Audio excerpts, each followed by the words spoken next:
The year is 2026. The world has felt different for the past half decade. Tensions building on basically every continent. Armed conflicts, trade wars, weak economy, and civil unrest. The world has not seen a worldwide conflict for 81 years. But if history's taught us anything, it's that peace never lasts forever. This time, it begins in the Taiwan Strait. After a week of close encounters, a Chinese destroyer collides with a Taiwanese patrol ship. Shots are fired. Beijing calls it an accident. Taipei calls it an attack. Within hours, missile batteries in Fujian move to full readiness. Meanwhile, thousands of miles away, Russian armored units begin exercises along the Latvian border. Drones spot them lined up facing west. NATO sends jets over Poland and the Baltics. Then, the two crises connect. A coordinated cyber attack hits ports from Singapore to Rotterdam. Shipping data disappears, banking networks freeze, and radar screens go dark. Nobody can prove who's responsible, but everyone already has their guess. That's how it begins. Not with a single invasion, but with several small moves. Each small enough to deny. Together, big enough to ignite a world war.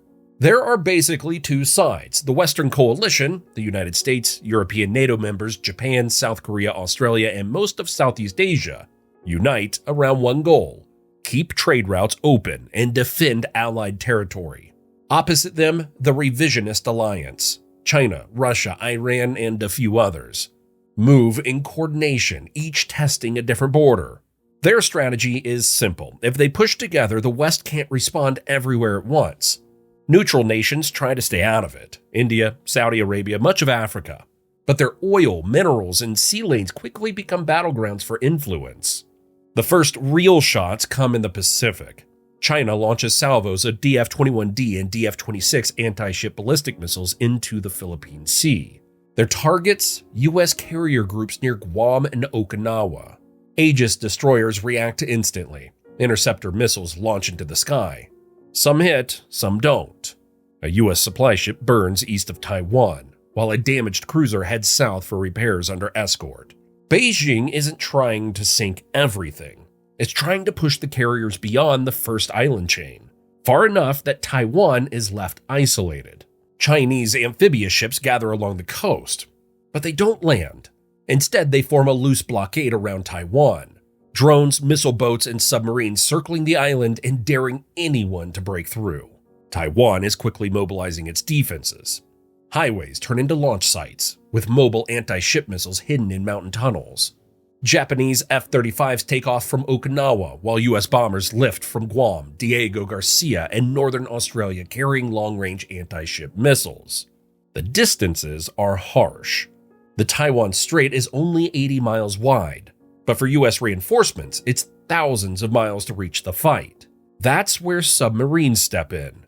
U.S. Virginia-class subs move quietly into the East China Sea, hunting Chinese transport ships. They can't break the blockade, but they can make it too costly to keep. By the end of the first week, hundreds of missiles have been fired, and neither side controls the sea. Guam's been hit hard. Okinawa's runways are damaged but still open, and the Pacific has quite literally become a chessboard of fuel and distance. At the same time, things start moving in Europe. Russia launches what it calls a stabilization mission into eastern Latvia and Estonia, claiming to protect ethnic Russians, basically the Ukraine playbook all over again. From Kaliningrad, Iskander missiles and S-400 systems threaten everything moving across the Baltic Sea. NATO reacts fast. The 82nd Airborne lands in Poland. German Leopards roll east, and British Typhoons patrol the Suwalki Gap, the narrow stretch of land linking Poland and Lithuania that keeps the Baltics supplied. It's long been seen as NATO's weak spot. Russia hits bridges and depots to slow them down, but the alliance is ready.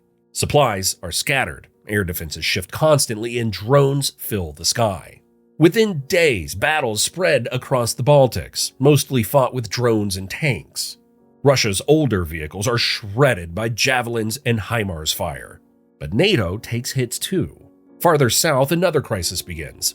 Iran lays mines in the Strait of Hormuz and launches missiles at Gulf oil sites. It's trying to choke the world's fuel supply, and it works.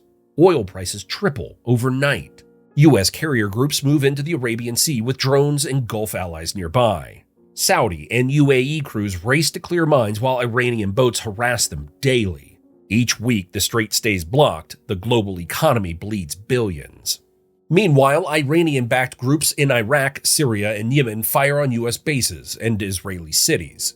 American defenses stretch thin. The Middle East becomes a distraction, not decisive, but constantly draining.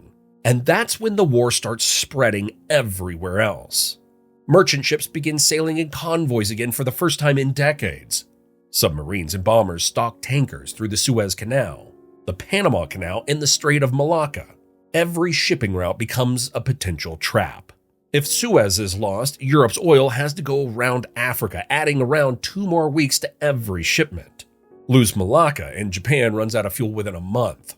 Navies go back to old habits, using escort ships, sonar, and decoys to keep tankers safe. Drones scout the oceans, and satellites watch for missile launches. By the 3rd month, the world starts to look like it did in the 1940s. Fuel is rationed, lights are dim, and every ship needs protection. Next, the fight reaches space. Both sides are targeting satellites, not necessarily by blowing them up, but by blinding or hacking them. That impacts GPS, sensors, and navigation across continents. The US has backup satellites, but losing even a few slows everything down, from drones to missile targeting. At the same time, the cyber war ramps up. People suddenly can't access their bank accounts, stock markets crash, and fake alerts flood phones. One false headline claims a NATO ship sank a Russian hospital ship. Protests start before anyone realizes it's fake. About 6 months in, the front lines pretty much stop moving. China keeps its blockade but never lands. Russia holds bits of eastern Latvia but no major cities. Iran controls Hormuz mostly by threat, not necessarily by force. And everyone's running out of something. The US fires off about 60,000 precision weapons in 4 months, nearly its whole supply. Factories are trying to restock, but fuel and chip shortages slow everything down.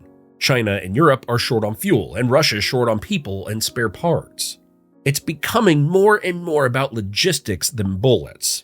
Ships run on spare parts, and missiles are carefully rationed. By month 9, smaller countries start literally breaking down. Food prices skyrocket, power grids fail, and refugees pour out of the Baltics and Taiwan. Neutral countries call for peace, but neither side's willing to stop until something finally changes. In the Pacific, a Chinese convoy near the Bashi Channel sails straight into U.S. minefield. Several Chinese transport ships are lost. Around the same time, a U.S. submarine is hunted down near the South China Sea. Both sides take losses, but China's momentum stalls.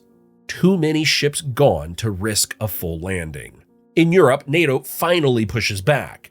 With new drones and mobile rocket artillery, they retake parts of Latvia. Money and economic power start playing a major role, and the Western coalition has the upper hand here. By the end of the first year, neither side can win quickly, and both sides are pushed to their limits. At this stage, 3 possible outcomes start to take shape, each with very different odds. The first and most likely outcome, roughly a 70% chance, is a negotiated stalemate. After a year of heavy fighting, the front lines barely move. NATO regains lost ground in the Baltics, and China's blockade of Taiwan fails to break the island's defenses. But total victory is out of reach for both sides, and everyone knows that pushing too far could spark a nuclear response. So, talks begin. Not real peace talks, but what diplomats call humanitarian corridors. Everyone knows what that means. Negotiations to freeze the conflict in place. The logic is simple. The Western coalition met its main goals. NATO borders are secure, Taiwan remains free, and major sea lanes are reopening again. Moscow and Beijing can claim success too. Russia protected its borders, and China taught Taiwan a lesson. Nobody really wins, but everyone kind of saves face. The ceasefire would mostly return things to how they were before it all started. Russia pulls out of the Baltics, NATO stops expanding east, and China agrees to stop military action around Taiwan. The Strait of Hormuz reopens under shared patrols, and sanctions would ease just enough to restart global shipping. It's not real peace, but a tense new normal. The second, less likely scenario, about a 15% chance, is a collapse of the revisionist alliance. Russia's economy could completely crash after years of conflict since 2022, and its leadership could fall under the pressure of battlefield losses and unrest at home. A coup or uprising might topple the Kremlin, forcing new leaders to seek peace quickly. The same could happen in China if a failed blockade, sanctions, and fuel shortages trigger a crisis within the CCP. The West could claim victory, but a collapsing nuclear power would be a global nightmare. The third and least likely outcome, well under a 5% chance, is a collapse of the Western coalition. That would mean NATO or the United States fracturing under economic strain or political backlash. But that's extremely unlikely. The coalition remains strong. NATO members account for about 55% of global military spending, and the US alone contributes over 37% of the world's total. And what do you think? If you want to see what happens when NATO invades the United States, check out the video on your screen now. Thanks for watching.